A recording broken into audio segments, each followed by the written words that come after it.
Assalamualaikum warahmatullahi wabarakatuh. Alhamdulillahirabbil alamin wassalatu wassalamu ala asrofil anbiya'i wal mursalin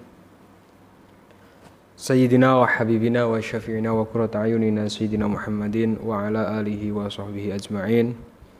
Allahumma sholli ala sayyidina Muhammadin al-fatihi lima uhlika wal khatimi lima sabaqa nasiril haqqi bil haqqi wal hadi ila siratikal mustaqim wa ala alihi haqqa qadrihi wa miqdarihil azim, amma ba'du.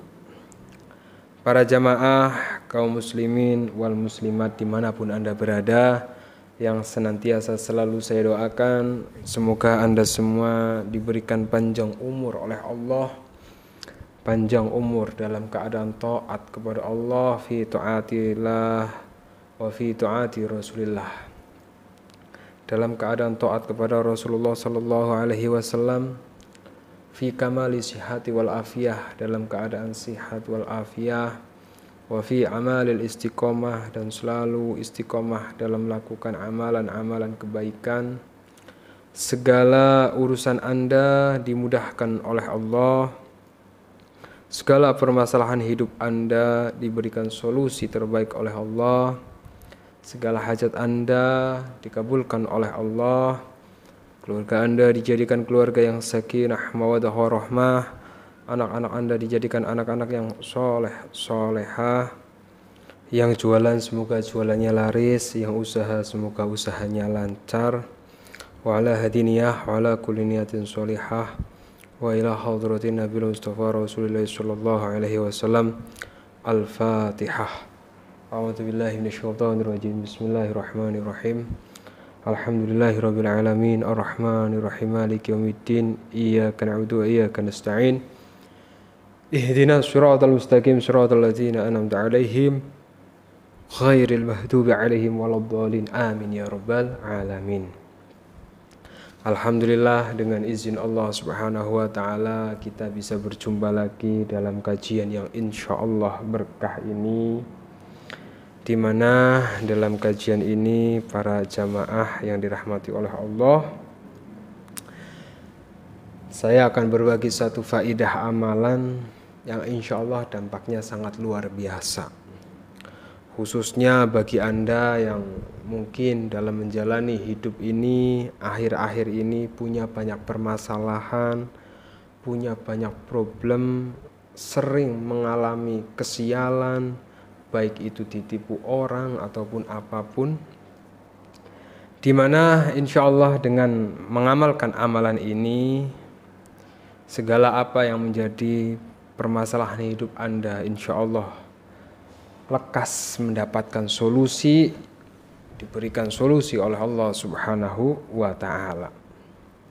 Seperti apa amalannya? Sebelum saya lanjutkan, silahkan bagi para jamaah yang mengikuti kajian ini sejenak ringankan tangannya untuk subscribe channel ini, sehingga ketika saya berbagi tentang amalan Anda bisa mendapatkannya dengan mudah. Dan silahkan bagi para jamaah yang punya hajat, tulis doa terbaik Anda di kolom komentar, sehingga banyak jamaah saya mengamini hajat atau doa Anda, dengan harapan semoga hajat atau doa Anda cepat dikabulkan oleh Allah Subhanahu wa ta'ala. Amin ya rabbal alamin.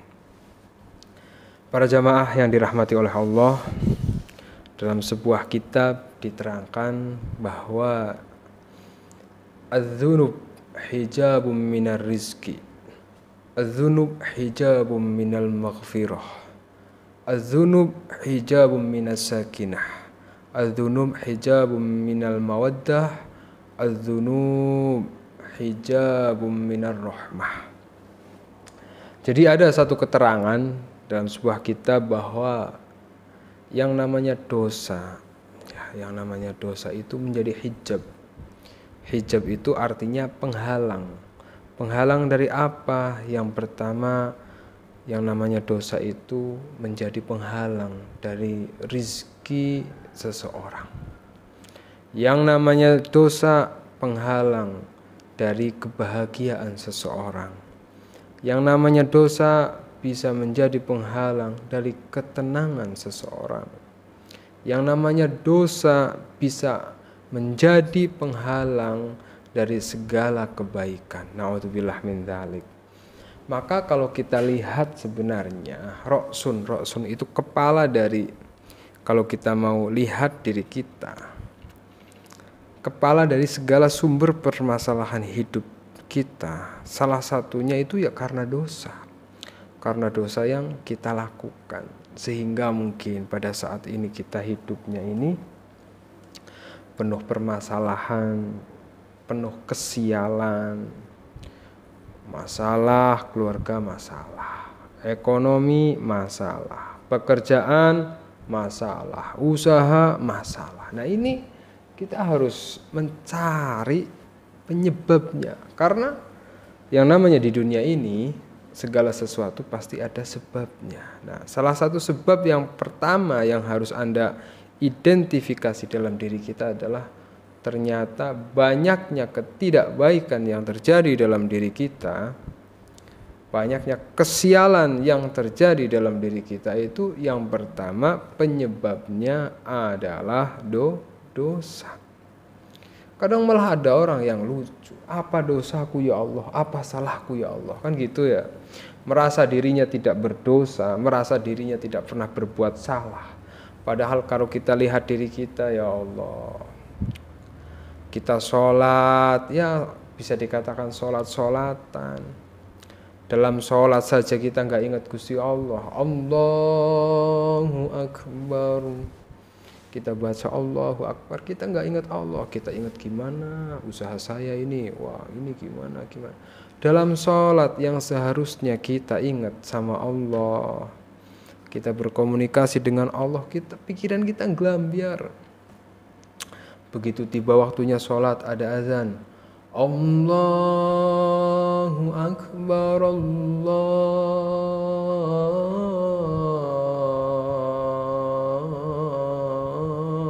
Akbar.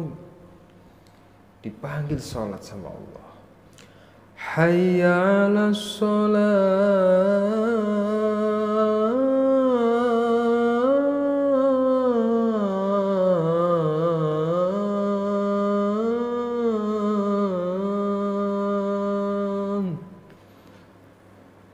Dipanggil sholat loh, kita ada azan, masih santai. Kadang kita masih bermain-main, mainan HP, masih sibuk dagang, sibuk ini, sibuk itu. Dipanggil Allah untuk menghadap Allah, kita males-malesan. Kita puasa Ramadan, oh saya udah puasa juga kita kepaksan. Artinya kenapa saya harus bilang seperti ini? Agar kita sadar betul bahwa ibadah yang kita lakukan saat ini saja para jamaah, mungkin ibadah yang masih penuh kesalahan, keterpaksaan. Sehingga jangan sampai ketika kita sedang mendapatkan permasalahan dalam hidup, kok kita malah tanya apa salahku, apa dosaku. Diri kita ini loh ya. Dari bangun tidur sampai mau tidur, coba kita ingat. Lisan kita antara untuk berzikir kepada Allah dengan mengatakan hal-hal yang tidak bermanfaat, kira-kira banyakkan mana? Kaki kita dari bangun tidur sampai mau tidur untuk melangkah ke tempat yang Allah ridhoi dengan melangkah ke tempat yang gak jelas, banyakkan mana? Mata kita dari pagi sampai mau tidur untuk melihat ayat-ayat Al-Quran dengan melihat hal-hal yang dilarang Allah, banyakkan mana? Kuping kita dari pagi, dari bangun tidur sampai mau tidur untuk mendengarkan hal-hal yang Allah ridhoi dengan mendengarkan hal-hal yang tidak Allah ridhoi, banyakkan mana? Kalau kita hitung saja sehari ini, mata kita penuh dosa, kuping kita penuh dosa, hati kita penuh dosa, tangan kita penuh dosa, ya Allah. Nah, inilah yang mungkin menjadi penyebab seseorang itu mengalami kesialan, mengalami permasalahan dalam kehidupannya. Maka apa yang harus kita lakukan para jamaah? Yang harus kita lakukan adalah seperti yang diajarkan oleh para ulama. Kalau kita pengen kehidupan kita segala kesulitan dimudahkan, dijauhkan dari segala kesialan, yang bisa kita lakukan salah satunya adalah dengan melakukan mandi taubat.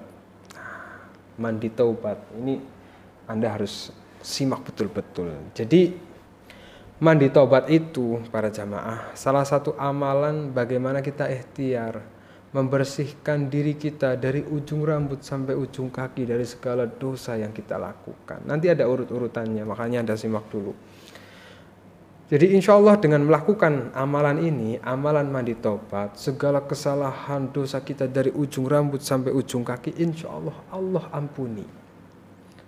Seberapa besar dosa kita, seberapa kelam masa lalu kita, seberapa jelimet permasalahan dalam diri kita, Allah yang akan mengatasinya, yaitu dengan melaksanakan mandi tobat.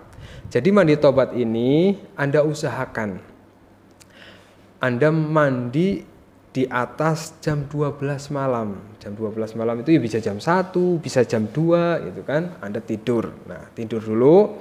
Jam 1 bangun. Anda masuk kamar mandi. Kemudian sebelum Anda mandi, Anda niat dulu, ada niatnya. Innamal a'malu binniyat. Segala perbuatan itu tergantung niatnya. Maka sebelum Anda membasuh segala badan Anda niat dulu. Niatnya adalah nawaitul husla li taubati an jam'id dzunubi lillahi ta'ala. Saya niat mandi taubat dari segala dosa karena Allah Ta'ala. Itu pertama niat. Setelah Anda niat, kemudian Anda basuh badan Anda. Anda basuh badan Anda seperti Anda mandi biasa lah, mandi biasa. Setelah itu, setelah Anda melaksanakan mandi taubat, harus Anda ingat betul-betul ketika Anda menyirima air, dalam hati Anda nangis, ya Allah, badan ini penuh dosa ya Allah, dari ujung kepala sampai ujung kaki banyak dosa yang hamba lakukan ya Allah. Anda siram biur, semoga dengan keberkahan air ini Engkau terima taubatku ya Allah, biur.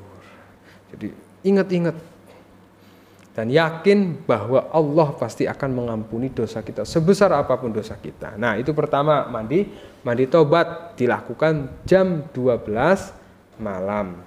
Setelah Anda mandi tobat, kemudian apa yang Anda lakukan? Anda melaksanakan sholat, namanya sholat taubat 2 rakaat. Nah, niatnya usolli sunat taubati rakaataini lillahi ta'ala. Saya niat sholat sunnah taubat 2 rakaat karena Allah Ta'ala. Setelah Al-Fatihah, rakaat pertama bisa membaca Al-Ikhlas. Setelah rakaat kedua juga bisa Al-Ikhlas. Kemudian setelah selesai 2 rakaat sholat taubat, Anda membaca istighfar minimal 100 kali.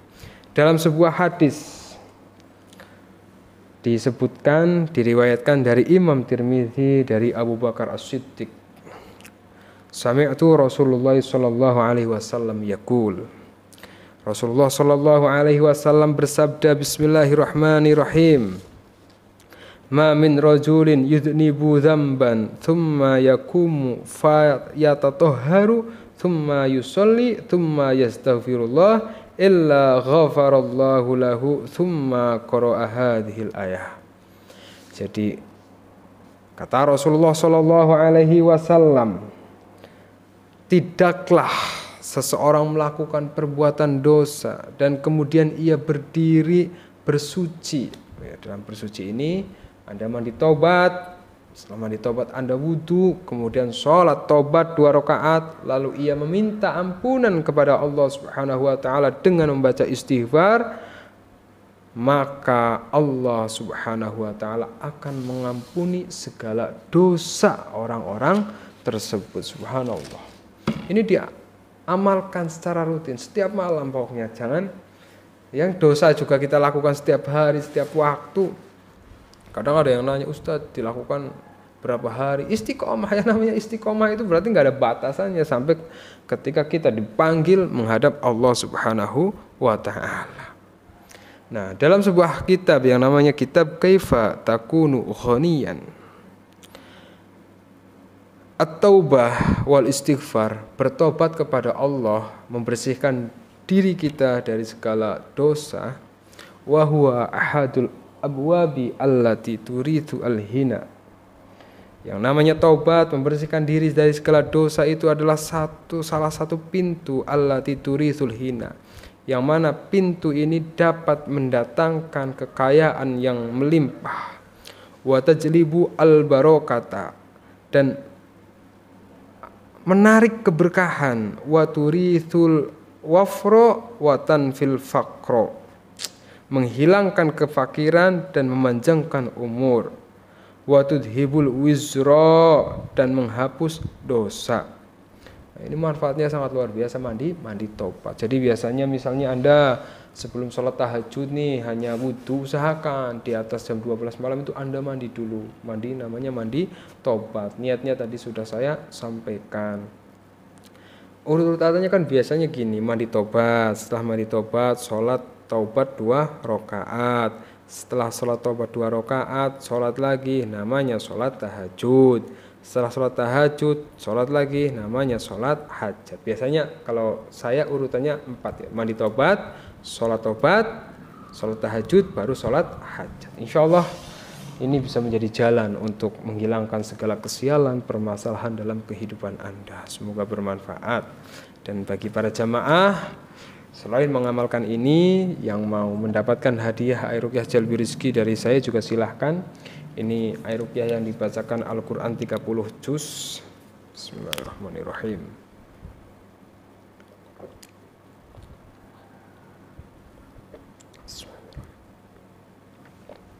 Yang manfaatnya banyak juga. Yang namanya Al-Quran manfaatnya luar biasa. Nggak bisa saya jelaskan satu persatu. Jadi kalau misalnya Anda pada saat ini punya masalah, hatinya nggak tenang, pikirannya nggak tenang, terutamanya karena masalah hutang nih, Anda bisa ikhtiar melalui air ruqyah jalbi rizki ini. Banyak jamaah saya yang alhamdulillah dengan pertolongan Allah setelah meminum air ruqyah jalbi rizki ini, hatinya tenang, pikirannya tenang, sehingga solusi datang dari segala permasalahan hutangnya. Ada yang hutangnya 700 juta, alhamdulillah sekarang udah lunas. Nah, ini syifa. Jadi untuk penenangan hati, pikiran Anda, atau dalam diri Anda ada hal-hal yang gak baik yang menjadi penghalang dari kebaikan-kebaikan datang kepada Anda. Kadang yang namanya orang hidup, ada usaha Anda, jualan Anda diganggu oleh orang lain, atau Anda dalam rumahnya nggak enak untuk ditempatin, banyak pertengkaran, banyak perselisihan dengan pasangan, anak-anak Anda nakal, nggak soleh, atau anak Anda belum dapat jodoh, bisa ikhtiar melalui air ruqyah jalbi rizki ini. Ini nggak saya jual, yang mau pesan bisa hubungi saya, nanti saya buatkan ya 5 harian biasanya baru jadi, nanti setelah saya jadi baru dikirimkan. Yang mau pesan bisa hubungi saya melalui WhatsApp. Semoga bermanfaat. Assalamualaikum warahmatullahi wabarakatuh.